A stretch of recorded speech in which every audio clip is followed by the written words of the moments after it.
जी SSP Hyderabad जी office में एहतजाज कंदड़ जूनियर क्लर्क मारिया सारियो समेत जेके 15 ॼणा हुया उन्हनि खे अदालत 14 ॾींहंनि जे रिमांड ते जेल हवाले करे छॾियो आहे।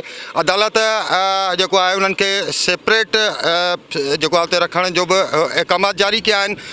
अदालत में मारिया सारियो समेत जेके 15 ख्वाजा सरा हुया उन्हनि खे पेश कयो वियो हुयो, जिते अदालत उन्हनि खे 14 ॾींहंनि जे रिमांड ते जेल हवाले कयो आहे। कल्ह जेको आहे गुज़िरियल ॾींहुं जेके ख्वाजा सर आहिनि उन्हनि पारां SSP ऑफिस में जेको आहे एहतजाज कयो वियो ऐं उते उन्हनि ते जेका FIR दर्ज कई वई आहे।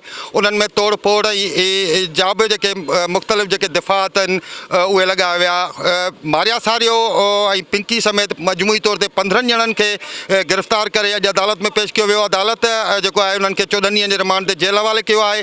जॾहिं त जेके ख्वाजा सर आहिनि उन्हनि पारां पुलिस ते तशदुद करण जा इल्ज़ाम पिणु लॻाया विया आहिनि। हिन वक़्तु जेके मारिया सारियो समेत जेके 15 ॼणा हुया उन्हनि खे जेके पुलिस वेन आहिनि उन्हनि ज़रिए जेल मुंतक़िल कयो वियो आहे। कैमरामैन शोभान सोलंगी सां गॾु सलीम अला, मेहरान TV न्यूज़, हैदराबाद।